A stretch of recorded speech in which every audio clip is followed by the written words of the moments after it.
Bienvenue dans Vue de Russie, votre magazine hebdomadaire qui analyse la propagande de Vladimir Poutine sur fond de guerre en Ukraine, avec comme chaque semaine Elena Volochine. Bonsoir Elena. Bonsoir Stéphanie. 2 semaines après le putsch avorté de Yevgeny Prigojine contre le pouvoir de Moscou, vous allez nous montrer comment la propagande russe gère les suites de ces événements. Oui Stéphanie, mais avant, nous allons parler de la frappe à Lviv. C'était dans la nuit de mercredi à jeudi, la Russie a tiré une salve de missiles longue portée depuis la mer Noire sur cette ville de l'ouest de l'Ukraine. Ces missiles, ils ont détruit plus de 30 immeubles, dont des immeubles d'habitation. Bilan à ce stade, au moins 10 morts, 42 blessés, dont 3 enfants. Et hier soir, les principaux journaux télévisés russes n'ont, comme toujours, pas dit un mot de ces victimes civiles. Regardez par exemple le grand journal télévisé russe de 21h sur la première chaîne russe, Первый канал. Les forces armées russes ont frappé les réserves stratégiques des forces armées ukrainiennes. Sur le territoire de l'Académie des forces terrestres à Lvov, là où ont atterri 8 missiles de croisière calibre, étaient stockées 45 unités blindées de l'OTAN. Parmi elles, 11 tanks britanniques Challenger. Dans les casernes de l'Académie étaient logés près de 800 combattants ukrainiens et mercenaires étrangers. Cette nuit, les forces armées de la Russie ont mené une frappe ciblée avec des armes de longue portée et de haute précision basées en mer contre des lieux de dislocation temporaire des effectifs des forces armées ukrainiennes et des mercenaires étrangers, ainsi que des lieux de conservation de véhicules blindés de fabrication étrangère. Toutes les cibles définies sont détruites, les buts de la frappe sont atteints, les réserves stratégiques de l'ennemi ont subi une perte significative. Voilà, des frappes de haute précision contre soi-disant des combattants ukrainiens et des mercenaires étrangers. 499 jours de guerre en Ukraine et toujours pas un mot des victimes civiles sur les chaînes de télévision russes. Les médias répètent mot pour mot les communiqués monotones du porte-parole du ministère russe de la Défense, Igor Konashenkov. Les images montrées sont toujours celles des départs de tirs, mais jamais des conséquences réelles. Les Russes qui s'informent via leur chaîne de télévision ne savent toujours pas que l'opération militaire spéciale de Vladimir Poutine est une guerre et que cette guerre tue presque chaque jour des civils ukrainiens.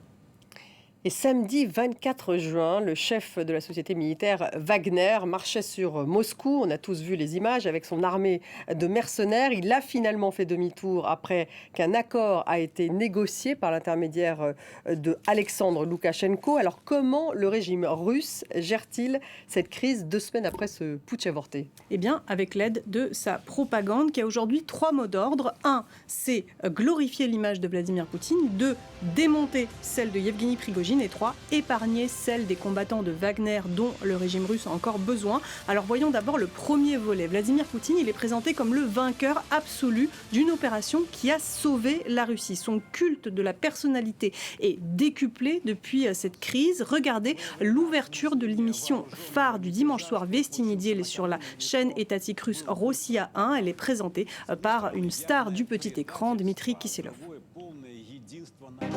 La cohésion de la Russie est un fait. Le pays sort renforcé de cette épreuve. D'un côté, une trahison évidente. Et de l'autre, l'unité absolue du peuple et de toutes les branches et niveaux du pouvoir. La cohésion autour du président de la Russie. Pas une seule compagnie de l'armée n'a soutenu la rébellion. Sous la direction de Poutine, toutes les forces et les services de sécurité ont réagi vite, bien, de façon coordonnée, professionnelle et sans l'ombre d'une hésitation. Le pays s'est dressé comme un monolithe en soutenant son leader. Qui plus est, après une expérience si extrême, la Russie en est sortie plus renforcée. Nous avons tous reçu une piqûre de rappel contre de telles aventures, comprenant ce qu'il en coûte et comment elles peuvent se terminer.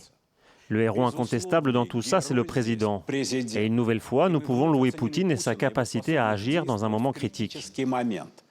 Il a organisé une résistance profonde, si bien que personne, ni au pouvoir ni parmi les forces de sécurité, n'a même eu l'ombre de la panique.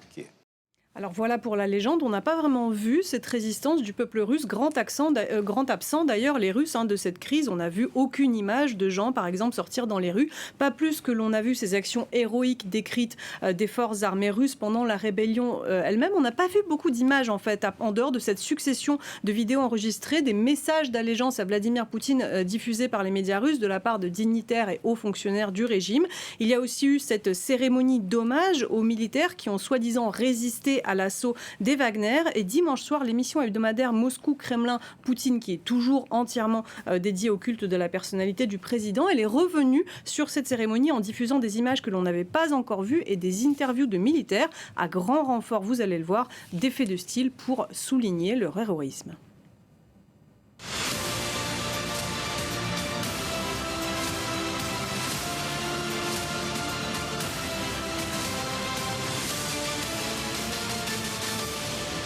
Les tirs sur la place historique des cathédrales, c'est en l'honneur de tous les Russes qui, comme jamais, se sont unis en ces jours, et aussi en l'honneur des militaires et des gardiens de la paix qui, immédiatement, se sont dressés pour défendre le pays. On s'est réveillé, on a pris notre petit déjeuner et là, on a reçu une mission. Prendre nos armes, nos munitions et notre équipement et sortir effectuer un entraînement militaire. Je suis resté 10 heures allongé, l'arme pointée sur un pont, j'attendais l'ennemi. Alors vous avez bien entendu, cet élève d'une académie militaire a été envoyé pour repousser l'armée de mercenaires de Yevgeny Prigojine à titre d'exercice. Il dit qu'il était prêt à défendre sa patrie, mais que l'ennemi n'est jamais venu. Alors selon la légende racontée dans une autre partie de son émission par Dmitri Kisselov, à quelques centaines de kilomètres de Moscou, Yevgeny Prigojine aurait refusé de répondre aux appels téléphoniques du président biélorusse Alexandre Loukachenko. À ce moment-là, l'aviation militaire russe se serait élevée dans les airs pour frapper non pas la colonne de Prigojine, mais des frappes préventives à côté de la colonne pour inciter Prigojine à décrocher son téléphone. Et c'est à ce moment-là que Prigojine, il aurait décroché, répondu à l'offre de refuge du président biélorusse Alexandre Loukachenko et fait demi-tour.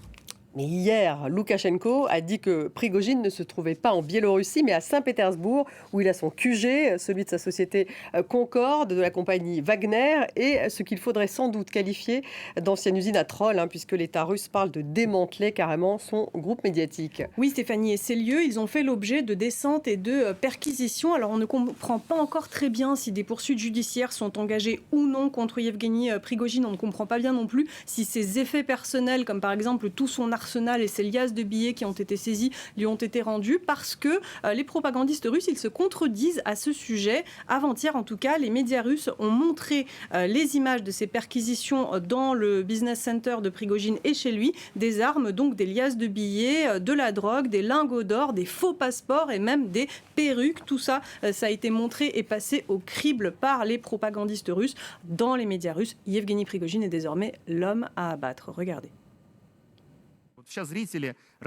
En ce moment, les téléspectateurs de Russia 1 voient ces images pour la première fois.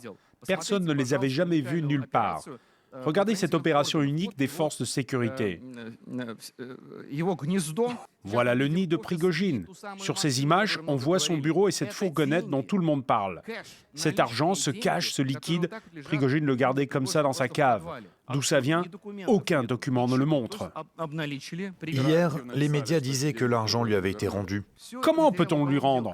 Ce sont des pièces à conviction dans le cadre d'une enquête pénale. Ils ont dressé des procès-verbaux, tout est scellé. Seul le tribunal peut décider. Poutine a d'ailleurs même admis que Prigojine avait reçu son argent de l'État russe. Oui, 858 milliards de roubles de contrats pour la société Wagner, 845 milliards pour le groupe Concorde qui gère notamment les affaires africaines et la gigantesque machine à propagande à travers le groupe médiatique Patriote, cette machine qui a aussi tourné à plein régime au profit de l'État russe. C'est en tout cas les informations que communiquait dimanche soir Dmitri Kisselov dans son émission.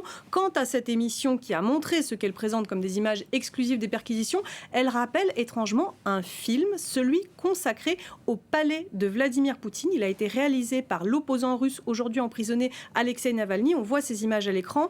Vous savez que le credo d'Alexei Navalny, c'était la lutte anticorruption. Et donc en 2021, il a réalisé ce film, 127 millions de vues sur YouTube, une enquête qui dévoilait la grandeur et la démesure du palais de Poutine sur les rives de la mer Noire au sud de la Russie. 17 000 mètres carrés sur un territoire grand comme 39 fois la principauté de Monaco. Alors avant-hier, sur la chaîne étatique Rossiya 1, qui évidemment n'avait pas diffusé le film de Navalny, ont montré d'autres images. Il s'agissait bien de montrer aux Russes comment vivaient les mafieux corrompus, sauf que le palais n'était pas celui de Vladimir Poutine, mais une demeure un peu plus modeste, celle de Yevgeny Prigojine. Regardez. Regardons maintenant le palais de celui qui lutte contre la corruption et la criminalité, Yevgeny Prigojine. Voici le palais. C'est juste sa maison. Un petit hélicoptère, et pourquoi pas? Tout homme qui se respecte doit avoir un petit hélicoptère dans sa cour.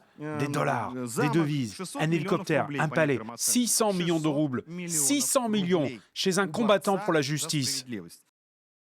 Alors, par lutte contre la corruption, ce journaliste, il fait référence aux déclarations de Yevgeny Prigojine qui ont précédé ce qu'il a qualifié de marche de la justice sur Moscou, à savoir lorsqu'il dénonçait le clan oligarchique au pouvoir qui a déclenché la guerre en Ukraine. Problème, Prigojine, il mordait la main qui le nourrissait et ce journaliste qui commente, Édouard Petrov, il le sait parce que depuis la fin des années 90, c'est-à-dire à peu près depuis l'arrivée au pouvoir de Vladimir Poutine, il est spécialisé, Édouard Petrov, dans les affaires criminelles. Et il sait non seulement que Prigojine est un mafieux étroitement lié au clan de Poutine, mais aussi que l'État russe lui a donné carte blanche à ce mafieux pour recruter des criminels dans les prisons et aller les envoyer combattre en Ukraine. Du coup, alors que l'ordre est donné aux propagandistes de salir l'image de Prigojine, ce journaliste, Édouard Petrov, il s'emporte et il va un peu trop loin.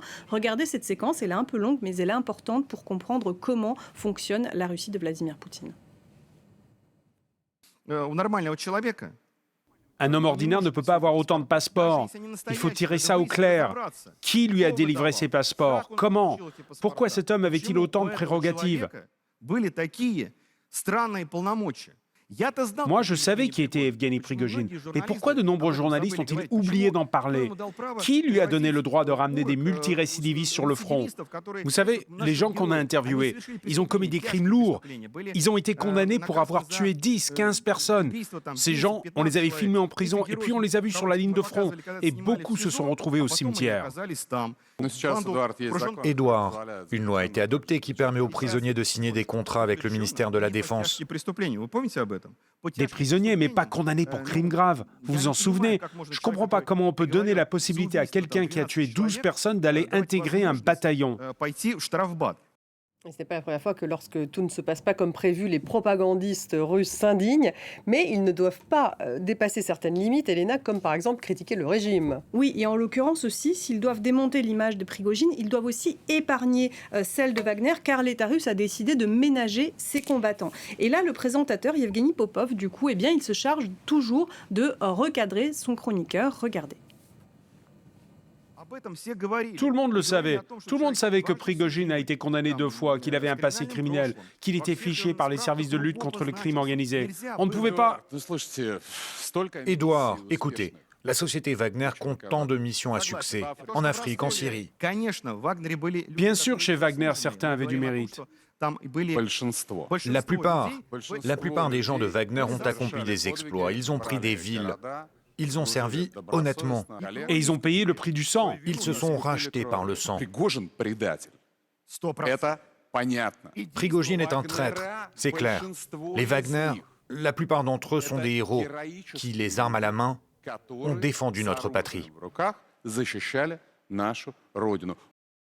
Voilà, donc la ligne narrative des médias russes aujourd'hui, c'est de dire que tout est de la faute de Yevgeny Prigojine qui a trahi tout le monde, non seulement son pays, mais aussi ses propres combattants. Les Wagner, eux, sont dépeints comme des héros. Les criminels de guerre et de droit commun, évidemment, ils posent un immense problème aujourd'hui de sécurité pour la Russie, puisque des crimes plus ou moins violents sont déjà recensés dans les régions russes. Ils impliquent des anciens prisonniers rentrés du front, mais les condamnés pour crimes lourds, eh bien, ils bénéficient désormais de remises de peine en récompense d'aller participer à l'opération spéciale. Vous avez entendu Yevgeny Popov dire ils ont payé le prix du sang. On leur installe même des plaques commémoratives. Il y a déjà des cas dans les régions russes et des monuments où ils sont célébrés comme des héros lorsqu'ils meurent au front.